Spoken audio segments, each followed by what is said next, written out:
Hello बच्चों, welcome to Mohini magic math. आज हम लोग क्लास 8 की एक्सरसाइज 9.1 का क्वेश्चन नंबर 4 करेंगे। चलिए तो स्टार्ट करते हैं।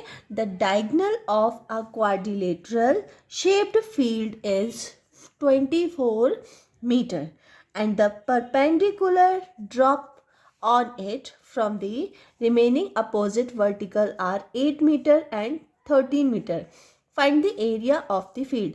तो इस फील्ड का आपको एरिया बताना है। ये एक क्वाड्रिलेटर आपको दिया गया है जिसमें जो आपको डायगोनल दिया हुआ है, ये डायगोनल है। और इस डायगोनल, क्योंकि डायगोनल कैसे होता है, क्रॉस करता है इस पॉइंट से इस पॉइंट तक, तो एक डायगोनल है।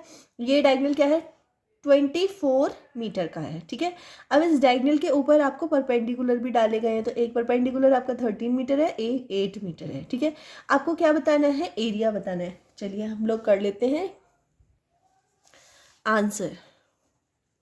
तो आप ये देख रहे होंगे कि एक तो ये हाइट दी हुई है आपको, तो इसको मानेंगे हम h1 और इस हाइट को मान लेंगे हम h2। ठीक है, तो सबसे पहले हम लिख लेते हैं h1।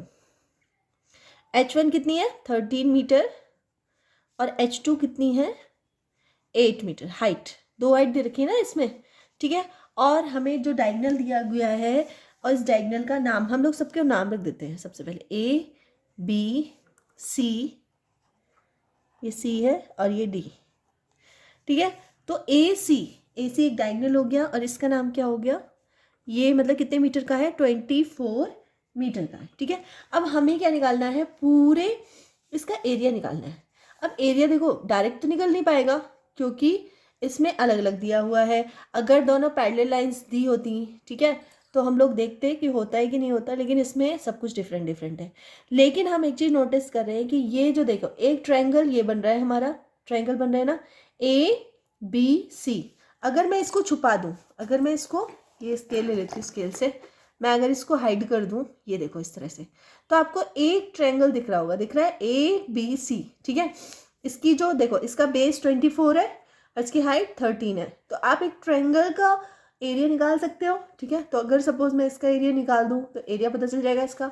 अब मैं इस स्केल को, इस वाले को छुपा देती हूँ, इस वाले को हाइड करके, नीचे भी आप देख रहे हो एक ट्रायंगल बन रहा है ADC, एक ट्रायंगल है और इसमें भी बेस है 24 और हाइट कितनी है, 8 मीटर। अगर मैं दोनों ट्रायंगल्स के एरिया को प्लस कर देती हूँ तो क्या आ जाएगा हमारा, एरिया ऑफ क्वाड्रिलेटरल। ठीक है, तो चलिए कर लेते हैं इसको। तो सबसे पहले हम लोग लिखेंगे एरिया ऑफ क्वाड्रिलेटरल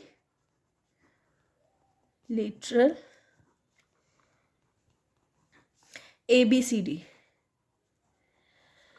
तो इसी के इजिकल्स टू में, अब यहाँ एक्चुअली जगह नहीं है तो इसको थोड़ा सा मैं नीचे लिख दूंगी। ठीक है, क्या होगा, ये वाला ट्रायंगल प्लस ये वाला ट्रायंगल, तो ये वाला ट्रायंगल का क्या होगा, एरिया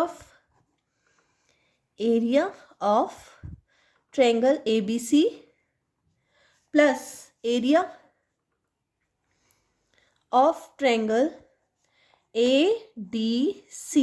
ठीक है, तो एरिया, ट्रायंगल का एरिया क्या होता है, क्या फॉर्मूला होता है उसका, तो उसका फॉर्मूला होता है हाफ बेस इनटू हाइट। ठीक है, तो यहाँ पे h1 माना मैंने तो इसको h1 कर देती हूँ, प्लस यहाँ भी same half base multiply height, तो यहाँ h2 है तो इसको मैं h2 कर देती हूँ। ठीक है, जैसे हमारे दोनों ट्रायंगल्स के एरिया आ जाएंगे, दोनों को प्लस कर देंगे, हमारा आंसर आ जाएगा। ठीक है, तो आप क्या कर सकते हो इसमें कि हाफ b, हमारा b का मतलब होता है बेस, ये वाला बेस, तो इसको हम मान के चलेंगे b इजकल्स टू क्या हो जाएगा, 24 मीटर।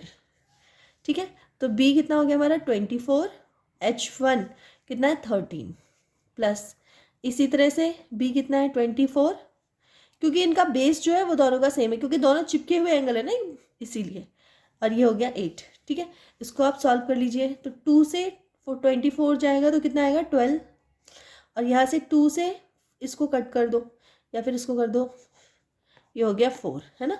मीन्स लास्ट में हमारा क्या बचा, 12 मल्टीप्लाई 13 प्लस 24 मल्टीप्लाई 4। अब इसकी मल्टीप्लाई कर दो भाई, तो मल्टीप्लाई करने पे 12 मल्टीप्लाई 13 156 एंड 24 मल्टीप्लाइड बाई 4, तो ये हो गया 4 4 जा 16, तो 96। अब दोनों को प्लस कर देते हैं, 6 प्लस 6 कितना हो जाएगा 12, 9 प्लस 5 14 और 1 15 एंड 1 कैरी, ये हो गया हमारा 252 metre.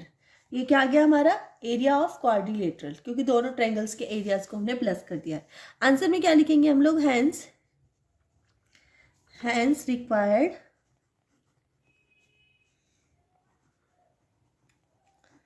Required area of the field is 252 metre square. Answer, ठीक है। तो इस तरह से हमारा क्वेश्चन नंबर 4 कंप्लीट हो चुका है।